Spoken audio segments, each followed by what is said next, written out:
কাবা চত্বরে আসি, হজ করি, তাওয়াফ করে বাইতুল্লাহ, কিন্তু মনের মধ্যে শান্তি নাই, মনের মধ্যে শান্তি নাই। হঠাৎ করে বাইতুল্লাহ 7টা চক্কর দেওয়ার পরে জমজমের পানিটা নিয়ে যখন মুখের মধ্যে দিল, হঠাৎ করে তাকাইয়া দেখে মিশরীয় একজন যুবক, তার একজন বৃদ্ধ মা, তার 2টা পা নাই, ওই মাকে কাঁধে করায়া করায়া বাইতুল্লাহ তাওয়াফ করি। আল্লাহু আকবার। চিন্তা করে হারি কেমন যুবক নিজের মাকে কাঁধের মধ্যে করায়া করা বাইতুল্লাহ তাওয়াফ করতেছে, আর আমার মায়ের খবর এক যুগ পর্যন্ত আমি নিলাম না।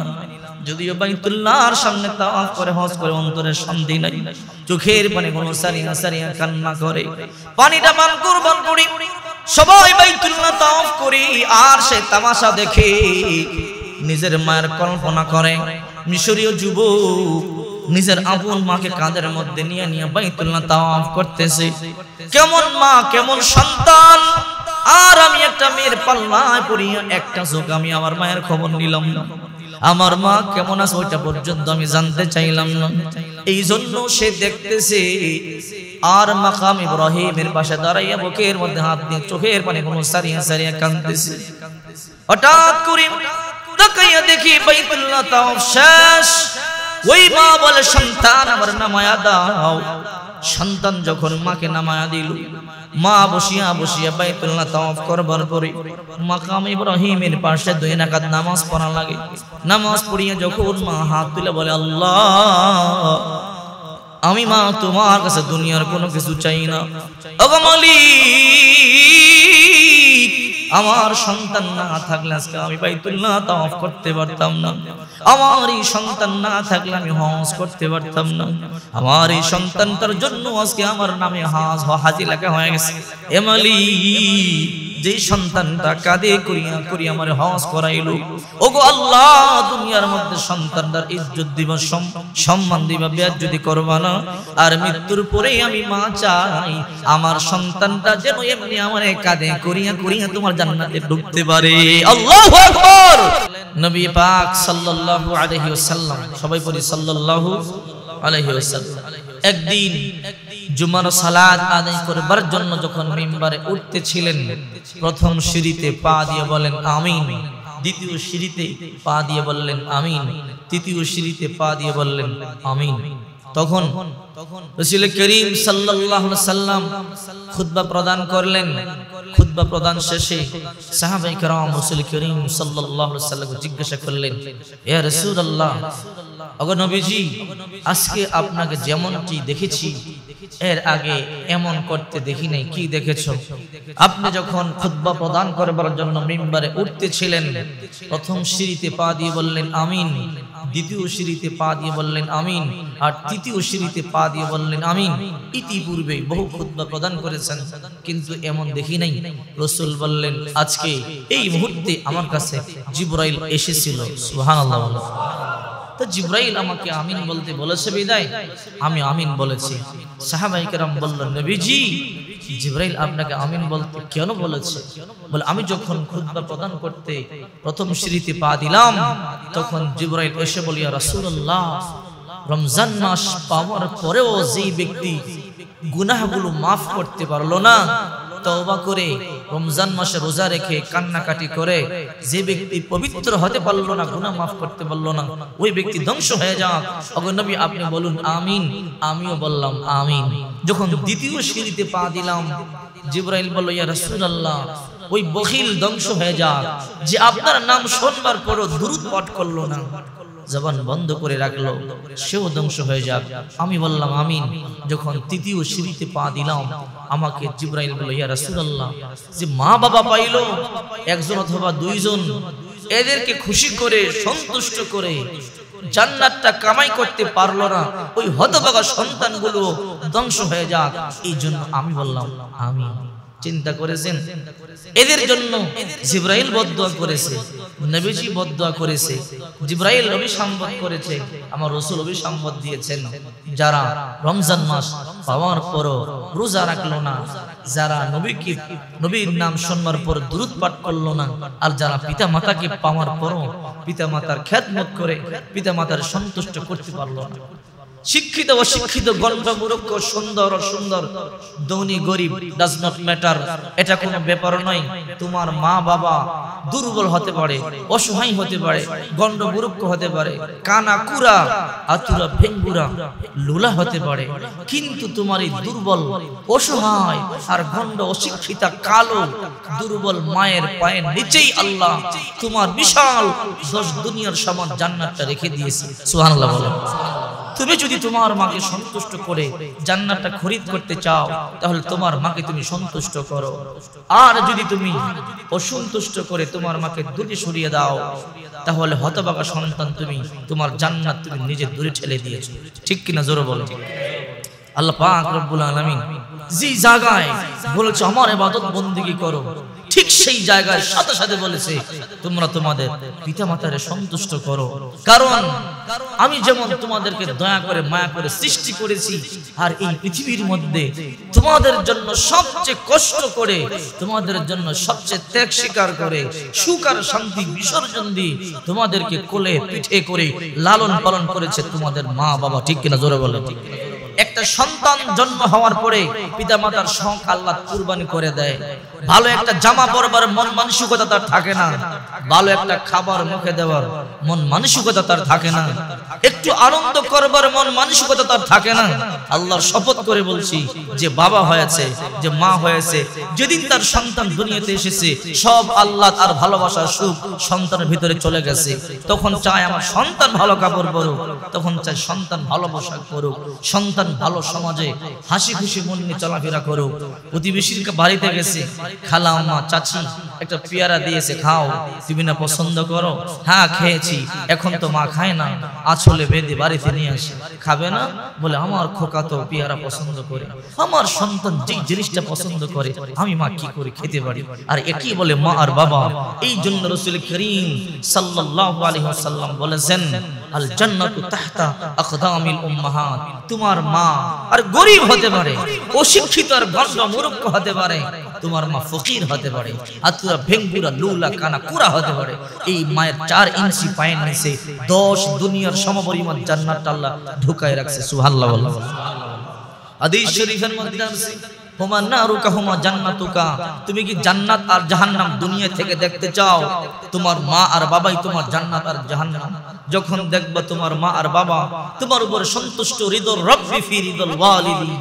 কোন পিতা যদি কোন সন্তানের উপর সন্তুষ্ট থাকে, আল্লাহ তার উপর সন্তুষ্ট। আর যখন কোন পিতা কোন সন্তানের উপরে কোন কারণে অসন্তুষ্ট আর মনক্ষুণ্ণ থাকে, বুঝে নেবেন আল্লাহ আসমানের মালিক ও তার উপর অসন্তুষ্ট। এই জন্য আল্লাহ তাআলা ভেঙে ভেঙে বুঝাই দিয়েছে, আরে নাদান, কেন তুই তোর মায়ের খেদমত করবি? কেন তুই তোর মাকে সম্মান আর ভালোবাসবি? দেখ, ওয়াসাইনাল ইনসান বিওয়ালিদাইহি হামালাতহু। তোর মা তোরে 10 মাস গর্ভে ধরছে, দুনিয়ার কেউ এই হামালা, এই গর্ভে ধারণ, এই বহনটা করে নাই। তোকে বহন করতে গিয়ে ভালো করে শুইতে পারে নাই, ভালো করে বসতে পারে নাই, খাবার খেতে পারে নাই, শখের ইলিশ মাছের বাজি নিয়ে খাইতে বসে কলিজার মধ্যে একটা লাথি দিয়েছো, খাবার রেখে মা দাঁড়িয়ে গেছে, দরজায় দাঁড়িয়ে চোখের পানিগুলো ছেড়ে কান্না করতেছে। বাবা জিজ্ঞাসা করলো, বিবি হঠাৎ করে কি এত মনে দুঃখ তোমার, কান্না কেন করো? তুমি খাও, আমি খেতে পারবো না। বিবি বলল, কেন খেতে পারবে না? তোমার সন্তান আমার দেহে, আমার পেটে, আমার কলিজায় আঘাত করেছে, এই মুহূর্তে আমি মা আর খেতে পারবো না, আপনি খান। এই তোমার মা রাতের পর রাত, দিনের পর দিন তোমার জন্য কষ্ট করেছে, 1 নাম্বার। এরপর আল্লাহ বললেন, হামালাতহু উম্মুহু, তোমার মা গর্ভে ধরেছে, ওয়াহনান আলা ওয়াহন, ব্যথার পর ব্যথা, কষ্টের পর কষ্ট সহ্য করেছে তোমার মা। 10 মাস ব্যথা, প্রসবের ব্যথা, এমন ব্যথা বর্তমান বিজ্ঞান বলে একটা মানুষের যদি 45 ইউনিট ব্যথা উঠে, পেইন উঠে, ওই লোকটা সহ্য করতে পারে না। 46-7 হয়ে গেলে পাগল হয়ে যায়, সেন্সলেস হয়ে জমিনে পড়ে যায়। মানুষটা যত শক্তিশালী হয় জ্ঞানহীন হয়ে যায়।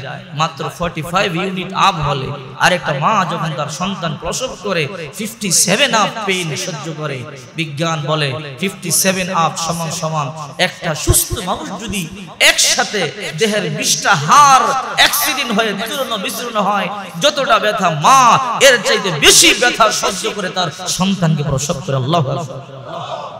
এই জন্য আমার রাসূল বলে লাউ কতাতা জিলদা, আরে তোর মায়ের এই যে কষ্টটা, তুই যে 2 বছর দুধ পান করেছো, তোর দেহের চামড়া কেটে রোদ্রে শুকায়া মায়ের পায়ের জুতা যদি বানায়া দাও, 2 বছর কি 1 মাস আর 1 দিন কি পয়গম্বর বলে 1 ঢুক দুধের ঋণ পরিশোধ করতে পারবা না। এই হইল মা। এরপর ফিসালুহু ফি আমাইন, 2টা বছর তোমার দুধ পান করাইছে, নিজের দিকে তাকায় নাই, মা খেতে বসে চিৎকার দিছো দুধ পান করতে হবে, দৌড়াইয়া থালা রেখে আগে সন্তানকে দুধ পান করাইছে। ঠিক কিনা জোরে বলে? তুমি মায়ের কোলে পায়খানা করে দিয়েছো, প্রতিবেশীরা গন্ধে উঠে গেছে, আর মা এই পায়খানা কোর্সের মধ্যে ঢেকে রেখে তোমাকে দুধ পান করাইতেছে, মায়ের হাতে খাবার খাইতেছে। একই বলে মা। এই জন্য রাসূল করিম সাল্লাল্লাহু আলাইহি ওয়াসাল্লাম বলেন, এই মায়ের দিকে যে ব্যক্তি একবার তাকাবে, এই বাবার দিকে যে ব্যক্তি একবার তাকাবে, লক্ষ লক্ষ টাকা ব্যয় করে হজ করলে কবুল হওয়ার গ্যারান্টি নাই। তাকাইতে দেরি, আসমানের মালিক সাথে সাথে একটা কবুল হজের সওয়াব দিয়ে দেয়। 2 বার তাকাইলে 2টা কবুল হজের সওয়াব, 3 বার তাকাইলে 3টা কবুল হজের সওয়াব, 100 বার যদি দৈনিক তাকান সুনজরে 100 কবুল হজের সওয়াব, 1000 বার তাকাইলে 1000 বার কবুল হজের সওয়াব। আর মা বাবা ঘরে আসে কেমন বিষণ্ণ চেহারা নিয়ে তাকায়, যেন তার বোঝা। কেন জন্মের আগে ভাবটা দেখাইতে পারলে না? তোর মতো নিমুখ হারাম সন্তান পিতা মাতার দরকার ছিল না। ঠিক কিনা জোরে বলেন? এই জন্য রাসূল বলেন, যদি তুমি জান্নাত দেখতে চাও, জাহান্নাম দেখতে চাও, বুঝবা তোমার পিতামাতা খুশি হইলে জান্নাত তোমার উপরে আল্লাহ রেখে দিয়েছে, আর যখন দেখবা তোমার পিতামাতা অসন্তুষ্ট, বুঝবা আল্লাহ তাআলা তোমার উপর অসন্তুষ্ট। এই জন্য রাসূল বললেন যে 3 ব্যক্তির জন্য দুঃসংবাদ, একটা রমজান মাস পাওয়ার পর গুনাহ মাফ করতে পারলো না, 2 নাম্বার পিতামাতা পাওয়ার পরও খেদমত করে বাবা মা থেকে দোয়া নিয়া জান্নাত কামাই করতে পারলো না, এই সন্তান ধ্বংস হয়ে যায়। এই জন্য বিশ্বনবী মুহাম্মদুর রাসূলুল্লাহ সাল্লাল্লাহু আলাইহি ওয়াসাল্লাম মাঝে মাঝে দুঃখে দুঃখে কান্না করতেন। সাহাবায়ে কেরাম বলতো, ইয়া রাসূলুল্লাহ আপনি কেন কান্না করেন? ও পয়গম্বর, এখন তো আপনি মদিনার বাদশা হয়ে গেলেন, এখন আপনার কোনো কিছুর অভাব নাই, সৈন্যের অভাব নাই, অস্ত্রের অভাব নাই, এখন কেন কান্না করেন? রাসূল পাক সাল্লাল্লাহু আলাইহি ওয়াসাল্লাম বলতেন, ও সাহাবীরা, এই দুনিয়ার মধ্যে সবচেয়ে বড় জিনিসটাই তো আমার নাই। কি জিনিস? এ সাহাবীরা, আমার মা নাই, আমার বাবা নাই। আমার জন্মের আগে আমার বাবা দুনিয়া থেকে চলে গেল, জন্মের অল্প দিন পরে অর্থাৎ 6 বছর বয়সে মা চলে গেল। এই 6 বছর বয়সের মধ্যে মাত্র 2 বছর মায়ের দেখছি, 4 বছর ছিলাম ওই দাত্রী মা হালিমা সাদিয়ার কাছে। এ সাহাবীরা বলো, আবার আমি মাত্র 8 বছর বয়সে আমার দাদাকে হারায়া ফেললাম।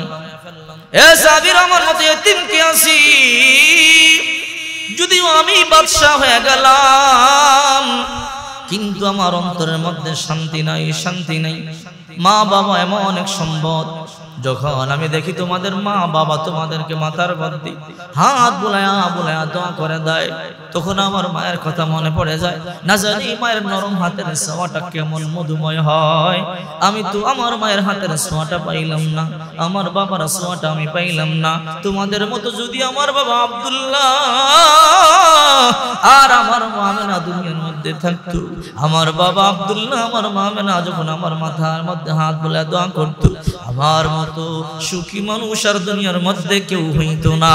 এই জন্য আমি কাঁদি। বলো তোমরা এই দুঃখ কি দিয়ে তোমরা দূর করবা? আল্লাহু আকবার।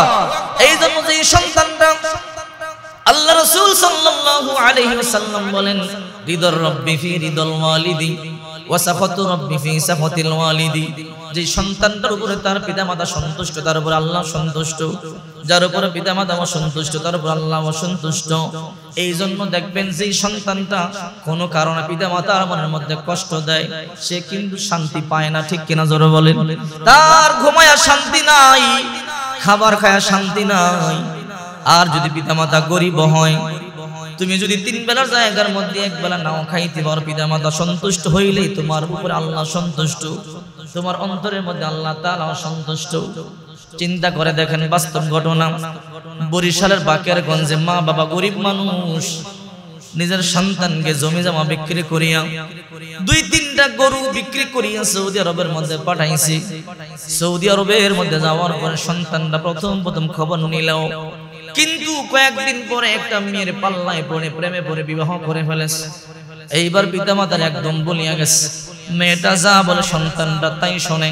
নাম তার আব্দুল করিম, বাড়ি তার বরিশাল বাকেরগঞ্জে। এবার মা বাবা বড় গরিব, প্রতিটা মা বাবা তার সন্তানকে বিদেশের বাড়িতে পাঠায়, সম্পদ বিক্রি করে দাঁড় করে কর্জ করে সন্তান বিদেশের বাড়িতে যাবে, টাকা পাঠাবে, ওই টাকা দিয়ে আমরা ভালো করে চলবো, ভালো খাবো, ভালো একটু করবো, চিকিৎসা করব। কিন্তু এমন সন্তান আছে যখন বিদেশে যায় একেবারে পিতা মাতারে ভুলিয়ে যায়, ঠিক কিনা জোরে বলে। ওই সন্তান আব্দুল করিম বিদেশের বাড়িতে যাওয়ার পর যদিও প্রথম পিতা মাতার খবর নিয়েছে, কিন্তু মেয়ের পাল্লায় পরে যখন মেয়েটারে বিবাহ করলো, এখন আর পিতা মাতার খবর পর্যন্ত নেয় না। 1 যুগ 12 বছর হয়েছে আব্বা আমার খবর নেয় না। বাড়িতে আসে মাঝে মাঝে, শ্বশুর বাড়িতে যায়, দেখা কইরা চলে যায়, কিন্তু নিজের বাড়িতে যায় না, পিতা মাতার খবর পর্যন্ত নেয় না। মা বাবা যতই চেষ্টা করে যোগাযোগ করবার জন্য যোগাযোগ বিচ্ছিন্ন করে দিছি। এমনি করে 6 বছর পরে বাবাটা ইন্তেকাল করলো হার্ট অ্যাটাক করে, প্যারালাইসিস হয়ে 1 হাত 1 চোখ অবশ হয়ে যায়, 1 পা অবশ হয়ে যায়। পিতাটা আস্তে আস্তে দুঃখে দুঃখে ইন্তেকাল করে, আর মা সন্তানটার জন্য কান্না করে করে চোখের অশ্রু জড়ায়। বাড়ির পাশে একটা দোকানদার আছে, এই দোকানদারের কাছে মা প্রতিদিন বারবার আইসা বলে, তুমি আমার সন্তানটার একটা টেলিফোন করো। দোকানদার বলে, তোমার সন্তানটার নাম্বার আমার কাছে নাই, যোগাযোগ করবার মতো অবস্থা নাই। এই জন্য ওই অন্ধা মা মসজিদের মধ্যে তো আসতে পারে না, মসজিদের পিছনে এই মেহরাবের কাছে বুকটা লাগায়া চোখটা লাগায়া চুমা খায় হাতে, আর বলে, মালিক আমি তোমার ঘর মসজিদের মধ্যে ঢুকতে পারি না। ও মালিক, এই দুনিয়া আমার সন্তানটা স্যার আর কেউ নাই। ওগো আল্লাহ, আমার সন্তানটা 1 যুগ হয়েছে আমার খবরে নেয় না। মালিক গো, আমার সন্তানটা যেমনি আছে তুমি কিন্তু আমার সন্তানটারে ভালো রাখবা। আল্লাহু আকবার। বাবাটা তো মারা গেল। ওই আব্দুল করিম মনে মনে চিন্তা করে, বহু বছর সৌদি আরবে হজের মৌসুম চলতেছে, হজটা করি, কারণ কোন দিন বাংলাদেশে চলে যাই বলতে পারি না, 1 যুগ হয়ে গেল। হঠাৎ করে হজ করবার জন্য যখন কাবা চত্বরে আসলো, কাবা চত্বরে আসি, হজ করি, তাওয়াফ করে বাইতুল্লাহ, কিন্তু মনের মধ্যে শান্তি নাই, মনের মধ্যে শান্তি নাই। হঠাৎ করে বাইতুল্লাহ 7টা চক্কর দেওয়ার পরে জমজমের পানিটা নিয়ে যখন মুখের মধ্যে দিল, হঠাৎ করে তাকাইয়া দেখে মিশরীয় একজন যুবক, তার একজন বৃদ্ধ মা, তার 2টা পা নাই, ওই মাকে কাঁধে করায়া করায়া বাইতুল্লাহ তাওয়াফ করি। আল্লাহু আকবার। চিন্তা করে, হারি এ কেমন যুবক, নিজের মাকে কাঁধের মধ্যে করায়া করায়া বাইতুল্লাহ তাওয়াফ করতেছে, আর আমার মায়ের খবর 1 যুগ পর্যন্ত আমি নিলাম না। যদিও বাইতুল্লাহর সামনে তাওয়াফ করে হজ করে অন্তরে শান্তি নাই, চোখের পানি কোনো সারিয়া সারিয়া কান্না করে। পানিটা পান করি, সবাই বাইতুল্লাহ তাওয়াফ করি, আর সে তামাশা দেখে নিজের মায়ের কল্পনা করে। মিশরীয় যুবক নিজের আপন মাকে কাঁধের মধ্যে নিয়ে নিয়ে বাইতুল্লাহ তাওয়াফ করতেছে। কেমন মা, কেমন সন্তান, আর আমি একটা মেয়ের পাল্লায় পড়িয়া 1টা চোখ আমি আমার মায়ের খবর নিলাম না। আমার মা কেমন আছে ওইটা পর্যন্ত আমি জানতে চাইলাম না। এই জন্য সে দেখতেছে, আর মাকাম ইব্রাহিমের পাশে দাঁড়াইয়া বুকের মধ্যে হাত দিয়ে চোখের পানি কোনো সারিয়া সারিয়া কাঁদতেছে। হঠাৎ করে তাকাইয়া দেখি বাইতুল্লাহ তাওয়াফ শেষ। ওই মা বলে, সন্তান আমার নামায়া দাও। সন্তান যখন মাকে নামায়া দিল, মা বসিয়া বসিয়া বাইতুল্লাহ তাওয়াফ করবার পরে মাকাম ইব্রাহিমের পাশে 2 রাকাত নামাজ পড়া লাগে। নামাজ পড়িয়া যখন মা হাত তুলে বলে, আল্লাহ আমি মা তোমার কাছে দুনিয়ার কোনো কিছু চাই না। ওগো মালিক, আমার সন্তান না থাকলে আজকে আমি বাইতুল্লাহ তাওয়াফ করতে পারতাম না। আমার এই সন্তান না থাকলে আমি হজ করতে পারতাম না। আমার এই সন্তানটার জন্য আজকে আমার নামে হাজি লেখা হয়ে গেছে। এমালি যে সন্তানটা কাঁদে করিয়া করিয়া আমার হজ করাইলো, ওগো আল্লাহ দুনিয়ার মধ্যে সন্তানটার ইজ্জত দিবা, সম্মান দিবা, বেয়াজ্জতি করবা না। আর মৃত্যুর পরে আমি মা চাই আমার সন্তানটা যেন এমনি আমার কাঁদে করিয়া করিয়া তোমার জান্নাতে ঢুকতে পারে। আল্লাহু আকবার। ইমামুল আউয়ালিন ওয়াল আখিরিন বাহার সাদক রাহমাতাল লিল আলামিন, শুধু জুদাত রাহমাতাল লিল আলামিন, সিজদা ও শুদহামার হয়ে জমিন। নবীর চিনতে পারলাম না রে মুমিন, নবীর আদর্শে আদর্শিত হইতে পারলাম না। আল্লাহর নবী ও মাঝে মাঝে মা মা করে কাঁদতো, বাবা বাবা করে করে কাঁদতো। বাবার গায়ের গন্ধ কেমন আমি রাহমাতুল লিল আলামিন কোনদিন শুনতে পারি নাই। এই জন্য আমার নবী মাঝে মাঝে কাঁদতো। ওই আল্লাহর বান্দা আব্দুল করিম মাকাম ইব্রাহিমের পাশে বুকের মধ্যে হাত দিয়া চোখের পানি গুলো সারিয়া সারিয়া কান্না করে।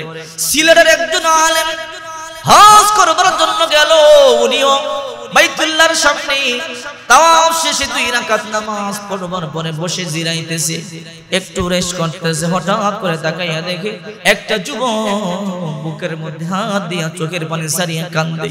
ওনার বুঝতে বাকি নাই যুবকটা বাংলাদেশি হবে।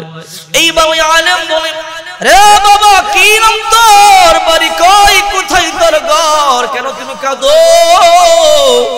বলে আপনারে দেখে মনে হয় আপনি বাংলাদেশি একজন আলেম, আমি এই জন্য কান্না করি, সত্য কথা গোপন করে কোনো লাভ নাই। এই যে মিশরীয় যুবক তার মাকে কাঁদে কুরিয়া কুরিয়া হজ করলো, মাকে কাঁদে কুরিয়া কুরিয়া বাইতুল্লাহ তাওয়াফ করলো। এই দৃশ্য দেখে আমার মায়ের কথা মনে পড়ছে। আজকে একটা যুগ হয়ে আমি আমার মায়ের খবর নেই না। সুন্দরী মেয়ের পাল্লায় পরে আমি আমার মায়ের বাবারে বলে গেলাম। এই জন্য আমিও কান্না করতেছি, জানি না আমার মা বাবা বাংলাদেশে কেমন আছে, কোন হালাতে আছে। তখন ওই আলেম বলে, বাবা আয় আয় আয়। এই অবস্থায় 1000 বার বাইতুল্লাহ তাওয়াফ করলে আল্লাহ কবুল করবে না। এই অবস্থায় যদি 1000 বার হজ করে আল্লাহ তাআলা কবুল করবে না। তোর হজ তো বাংলাদেশে তুই রাইখা আইছু, বাংলাদেশে হজ রাইখা বাইতুল্লাহ হজ তালাশ করলে হজ খুঁজে পাওয়া যাবে না। যদি হজ কবুল করাইতে চাও তাড়াতাড়ি বাংলাদেশে যা, তোর মায়ের দেখ বাবার দেখ, মাপ চা। বলে আল্লাহর ওলি গো, বুঝতে পারলাম আপনি ঠিকই বললেন।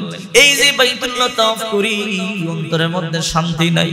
হুজুরদের কাছ থেকে শুনছি 3টা জিনিসের দিকে তাকাইলে নেক হয়। এর মধ্যে একটা হলো বাইতুল্লাহ, আর একটা হলো পিতা মাতা ও আল্লাহর ওলি, আর একটা কোরআন শরীফ। 3টা জিনিসের দিকে তাকাইলে আল্লাহ রহমত নাজিল করে, তাকাইলেই আল্লাহ তাআলা অন্তরে শান্তি ঢেলে দেয়। কিন্তু যতবার বাইতুল্লাহ তাকাই মনে হয় কে যেন জ্বলন্ত আগুনগুলো কলিজার মধ্যে ধরা দিতেছে। আমার সহ্য হয় না, আমার এত জ্বালার পুরা কেন? বলে তুই তাড়াতাড়ি বাড়িতে যা, তোর মায়ের কাছে যা, বাবার কাছে গিয়ে ক্ষমা চা। যতক্ষণ পর্যন্ত ক্ষমা না করবে ততক্ষণ পর্যন্ত শান্তি পাবি না, ততক্ষণ পর্যন্ত হজ করলে হজ কবুল হবে না। তাড়াতাড়ি ভিসা টিকেট করে দৌড়াই আবার বাংলাদেশে আসলো। হাঁটি হাঁটি পা পা করে বাড়িতে গেল, গিয়ে দেখে বাড়ির অবস্থা ভিন্ন হয়ে গেল। এক যুগ পরে অনেককে চিনতে পারে আর অনেককে তো চিনতে পারে না। কিন্তু ওই দোকানদারটা এখনো আছে। গিয়ে বলে, চাচা এটা কি অমুকের বাড়ি না? বলে হ্যাঁ। তুমি কে? বলে ওনার সন্তান, এক যুগ আগে বিদেশে গেছিলাম। বলে তাই নাকি? বলে হ্যাঁ। তুমি তো অন্যরকম হয়ে গেছো রে বাবা। হে বাবা, তুমি ওই সন্তানটা না, তোমার বাবা গরুগুলো বিক্রি করি, জমি জমা বিক্রি করে তোমার না বিদেশে পাঠাইছে সৌদি আরবে। বলে হ্যাঁ ওই সন্তানটা আমি। কেন রে বাবা, কে দোষ করলো তোর বাবা? তোর মা একটা যুগ খবর নিলি না? তোর মা প্রতিদিন সকালে আমার কাছে আইসা, বিকালে আইসা বলে একটু টেলিফোন করে, একটু আমার সন্তানটার খবর নেন। আমি বলি নাম্বার নাই, যোগাযোগ করবার অবস্থা আমার কাছে নেই। তোর মা মসজিদের পিছনে মেহরাবে দুইটা হাত দিয়া বুকে জড়াইয়া বলে আল্লাহ মসজিদে ডুববার মতো অনুমতি থাকলে মসজিদের মধ্যে আমি ডুবতাম, কিন্তু আমি মহিলা মানুষ, মসজিদের মধ্যে ডুবতে পারি না। ও মালিক, তোমার এই মেহরাবের অংশের মধ্যে দরিয়া আমি আমার সন্তানটার কল্যাণ কামনা করি। ওগো মালিক, আমি মরবার আগে যেন কোনোদিন আমি আমার সন্তানটারে একটু ধরতে পারি। আল্লাহু আকবার বলে তোর মা কাঁদি, সারাদিন মেহরাবটা দরিয়া দরিয়া কাঁদি। এইবার বলে আমার হাত পা বশ হয়ে যায়, স্ট্রোক করে, বিছানায় দুখিয়া দুখিয়া 6 বছর আগে তোর বাবা ইন্তেকাল করে। আহারে, মরবার আগে কত স্বপ্ন ছিল তোর এক নজর দেখবার জন্য, তোর বাবা দেখতে পারলো না, কেন এমন হইলে বুঝতে পারলাম না। বলে চাচা, আমি মেয়ের পাল্লায় পরে পাগল হয়ে গেছিলাম, যা যা বাড়িতে যা, এখনো তোর মায়ের দেখতে পারবি, কিন্তু দুঃখ তোর মাই তো তোরে দেখতে পারবে না। কেন? তোর মা অন্ধ হয়ে গেছে। এমন কান্নাকাটি করতে আর আমরা মানুষদেরকে দেখি নাই।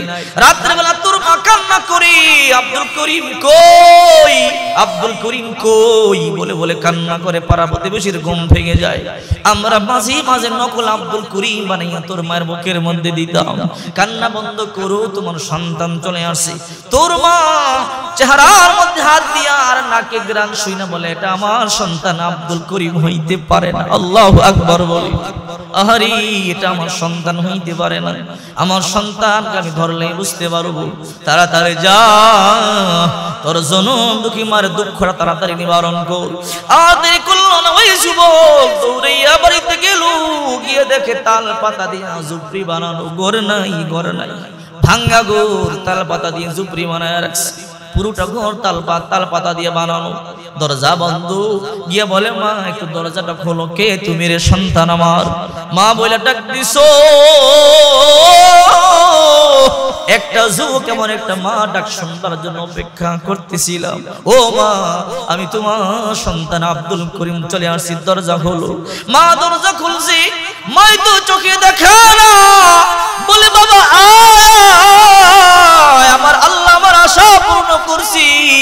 আমি এক যুগ ধরে আল্লাহর দরবারে দোয়া করি, মালিক আমি দুনিয়ার কোনো কিছু চাই না, আমার সন্তানটার যেন একটা মা ডাক আমি দুনিয়ায় থেকে শুনতে পারি। এই দুনিয়াতে এখন আমার মতো সুখী আর কেউ নাই। মায়ে তো চোখে দেখে না। মায়ে কো, বাবা আয়, আমি তো দেখতে পাই না, তুই কোথায়? আয় আমার বুকে আয়। যখন সন্তানটা মায়ের বুকের মধ্যে গেল, যাওয়ার পরে মা সন্তানটার হাত দিয়া বলে, বাবা তুই তো বড় শুকায় গেছো। হে বাবা, কেন দীর্ঘ একটা চোখ আমার খবর নাও নাই? নাও নাই, কোনো বাধা নাই। বাবা আয় আয়, বুকে আয়। কতদিন আমি মা নিজের হাতে তোরে খাওয়াইয়া দিতে পারি না, আজকে আমি মা আমার হাতে তোরে এক লোকমা খাবার খাওয়াইয়া যদি মরিয়াও যাই, আমি পৃথিবীর সবচেয়ে সুখী হয়ে যাব। আল্লাহু আকবার। আতিনা ফি দারে দুনিয়া না হাসান, আতিনা ফি দারে উকবানা হাসান, ইয়া গিয়াসাল মুস্তাগীসিন হদিনা লফতখারা বিল উলুম ওয়াল গিনা। হর গরিনে দেনে তু তৈয়ার হয়, ছুনা মাঙ্গে উসসে তু বেজার হয়। এমন কত সন্তান পিতা মাতার কষ্ট দিছে। এই জন্য রাসূল করিম সাল্লাল্লাহু আলাইহি ওয়াসাল্লাম বলেন, ওই সন্তানকে আল্লাহ তাআলা রমজান মাসে মাফ করবে না। যে রমজান মাসে আল্লাহ সাধারণ ক্ষমা ঘোষণা করে, ওই রমজান মাসেও ওই নাফরমান সন্তান যারা পিতা মাতার কষ্ট দেয়, তাদেরকে আল্লাহ তাআলা রমজান মাসেও ক্ষমা করবে না। আরেকজন হলো রমজান মাস পাওয়ার পরেও যারা নিজের গুনাহকে পিতা মাতার সন্তুষ্ট করে মাফ করাইতে পারলো না, নবীজির উপরে দুরূদ শরীফ পড়ে না, নাম শুনবার পরও এমন আছে না নাই? রমজান মাস আসতেছে, আল্লাহ তাআলা এই রমজানুল মুবারক মাসে সাধারণ ক্ষমা ঘোষণা করেন। রাসূল বলেন, এই রমজান মাস এত দামি মাস, কোন ব্যক্তি যদি একটা খেজুর, একটা খুরমা অথবা এক ঢোক পানি অথবা এক ঢোক দুধ দিয়া ইফতার করায়, আল্লাহ তাআলা তাকে কবুল হজের একটা সওয়াব দিয়া দেয়। সুবহানাল্লাহ। এর থেকে সহজ আর কি করে দিতে? আপনি যদি পরিপূর্ণ পেট ভরিয়ে ইফতার করাইতে না পারেন, রাসূল তো প্রথমে বলেছে হাদিসের প্রথম অংশে, পেট ভরে ইফতার করাও, আল্লাহ তোমাকে জান্নাতে মেহমানদারি করাবে। সুবহানাল্লাহ। আর যদি না পারো, অন্তত একটা খেজুর দাও, অথবা একটা কুরমা, অথবা এক ঢুক পানি, অথবা এক ঢুক দুধ তুমি তোমার রোজাদার ভাইকে দিয়ে ইফতার করাও, এর বিনিময়ে আল্লাহ তাআলা তোমাকে একটা কবুল রোজার সওয়াব দিয়ে দিবেন। সুবহানাল্লাহ।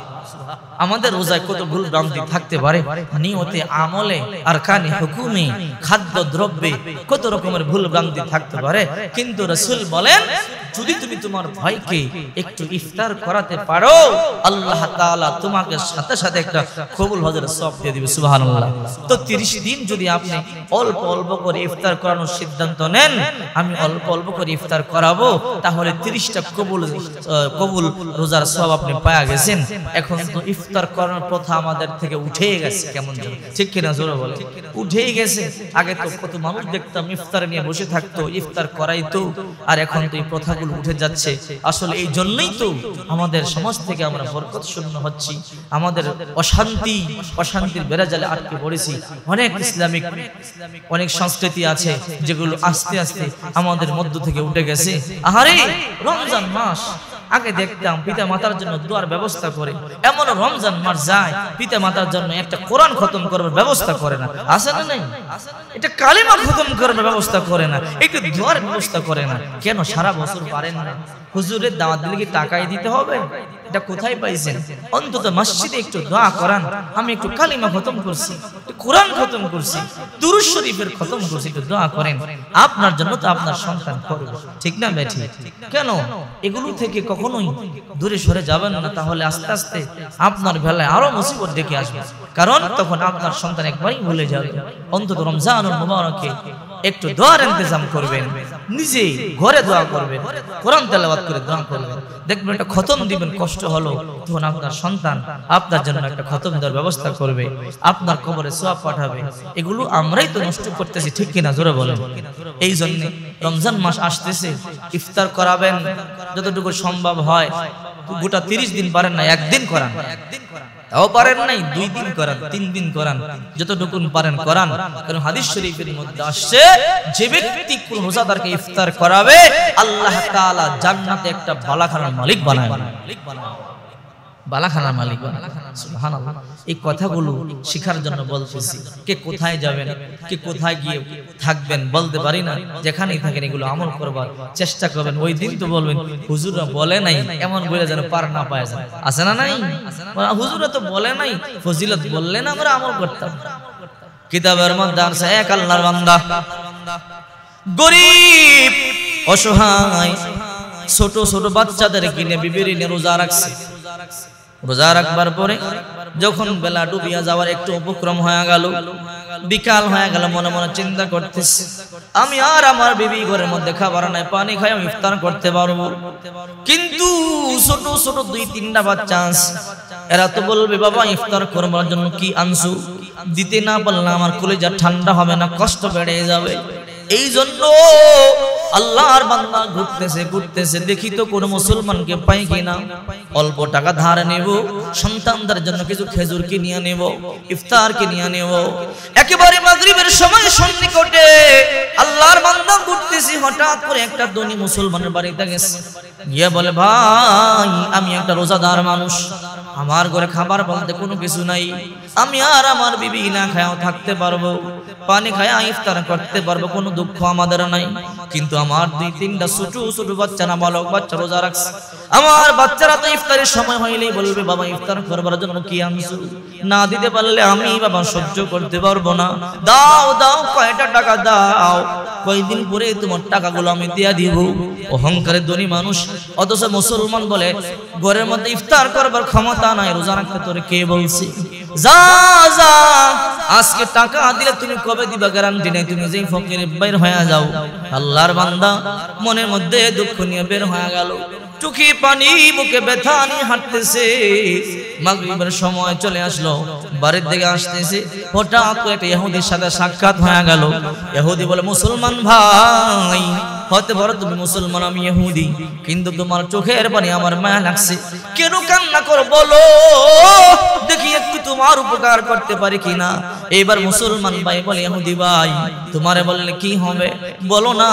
বলে আমি রোজা রাখছি, আমার বিবি আমার 2-3টা ছোট ছোট বাচ্চা রোজা রাখছে, ইফতার আমি না করলেও চলবে, আমার বিবি পানি পান করে ইফতার করতে পারবো, কিন্তু ছোট ছোট 2-3টা বাচ্চার খেজুর কুরবান না দিতে পারলে আমার কলিজা ঠান্ডা হবে না। বাচ্চারা যখন বলবে বাবা সারাদিন রোজা রাখলাম একটা খেজুর খাইতে পারলাম না, আমি তো সহ্য করতে পারবো না, এই জন্য কয়েকটা টাকা দরকার ছিল, মুসলমান ভাইয়ের বাড়িতে গেলাম, মুসলমান ভাই ধমক দিয়ে বের করে দিল, হে ইহুদি ভাই এই জন্য তোমার কাছে কথাটা বললাম। ইহুদি বলে চল চল আমার বাড়িতে চল, তুমি মাইন্ড করবা না।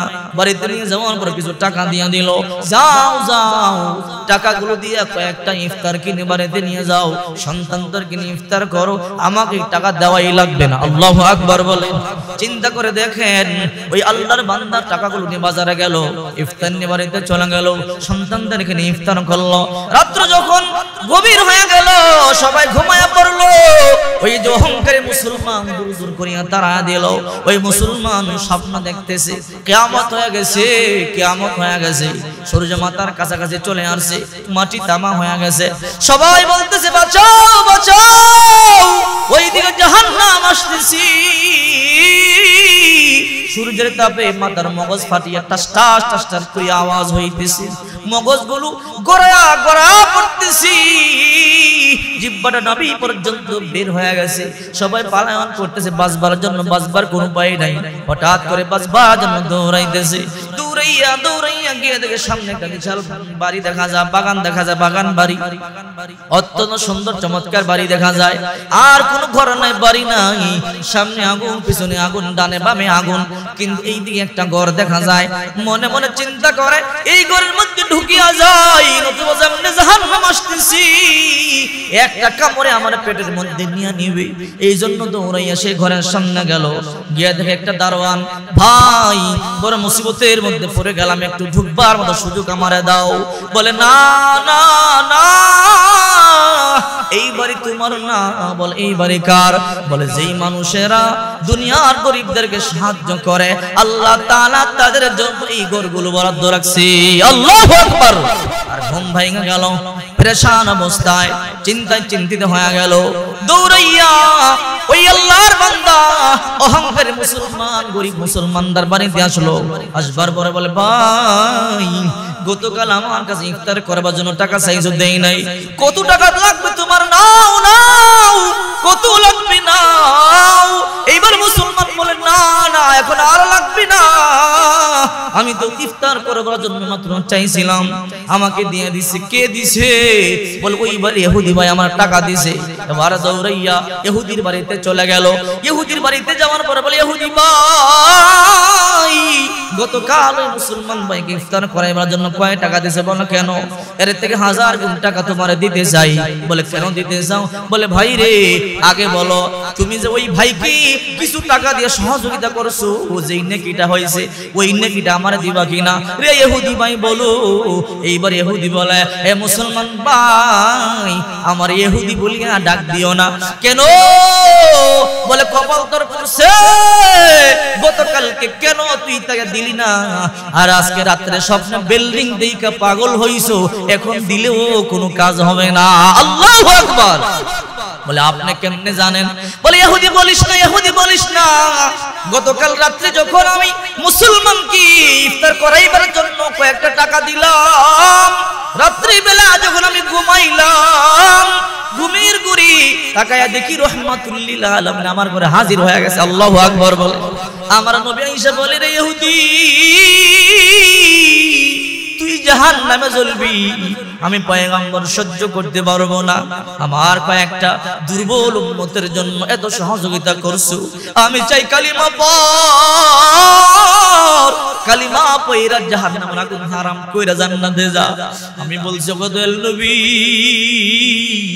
আব্দুর রহমাতুল লিল আলামিন আমার ঘরে চলে আইছে। আমি আর দেরি করতে চাই না, আমি কালিমা পড়ে মুসলমান হয়ে গেলাম।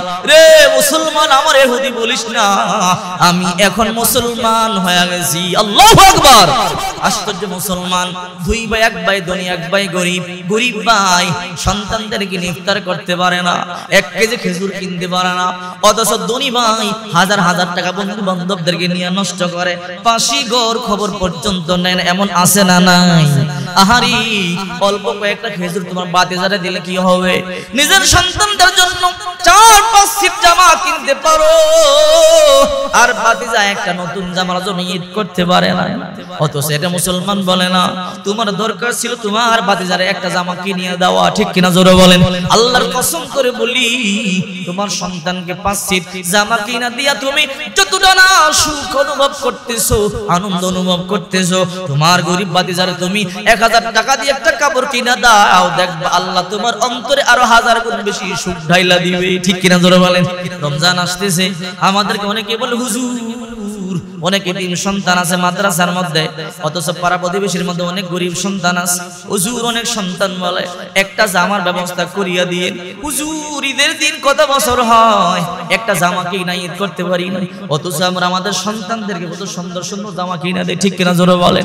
যখন একটা এতিম সন্তানের মাদ্রাসায় গিয়া মাথার মধ্যে হাত দিয়ে একটা জামা বানায় দিবেন, ওই সন্তানটা যখন গভীর রাত 3টা বাজে ঠান্ডা পানি দিয়ে ওযু কইরা তাহাজ্জুদ নামাজের মধ্যে দাঁড়াইবে, আপনার জন্য দোয়া করবে, আল্লাহ তোমার উম্মত বান্দা আমার 4-5 বছর শখ পূর্ণ করছে, ছোট্টকালে বাবা হারাইছি,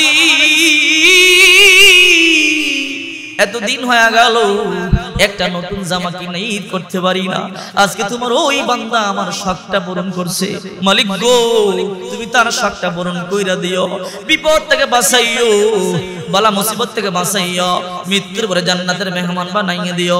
ওই ছোট্ট ছোট্ট কোরআনের পাখিগুলো যখন শেষ রাত্রিতে দোয়া করবে, বন্দুকের কামান গুলি আর বুলেট মিস হতে পারে, আল্লাহর শপথ ওই বাচ্চাদের দোয়া কোনোদিন বিফলে যেতে পারে না, ঠিক কিনা জোরে বলে। এই জন্য আকুল আবেদন, নিজে যাবেন মাদ্রাসায়, খবর নিবেন কার বাবা নাই কার মা নাই, কেতিম আয় বাবা একটা জামা তোরে বানা দেই, আয় আয় 1 কেজি খেজুর কিনা ট্রাঙ্গে পড়িয়া দে, ইফতার করবি। এই রে 2টা প্যাকেট বিস্কুট তোরে দিয়া গেলাম, আমি পারি না বেশি দিতাম, দিয়া যখন আসবেন ওই বাচ্চারা তো এগুলো দিয়া কোটিপতি হবে না, লাখপতি হবে না, এগুলো যখন খাবি আর ব্যবহার করবে, আল্লাহর কসম আপনার উপরে বড় বড় বিপদ থাকলেও আল্লাহ অবশ্যই এগুলোর মাধ্যমে আল্লাহ আপনাকে হেফাজত করবে, ঠিক কি না? এই জন্য রমজান মাস আসতেছে, শুধু নিজের রোজা রাখাই যে জান্নাত কামাই করে ফেলবেন সেই চিন্তা নয়, নিজের উপরে কিছু হক আছে, হকুল ইবাদ বান্দার হক, এই হকগুলো আমাদেরকে আদায় করতে হবে, ঠিক কিনা জোরে বলেন।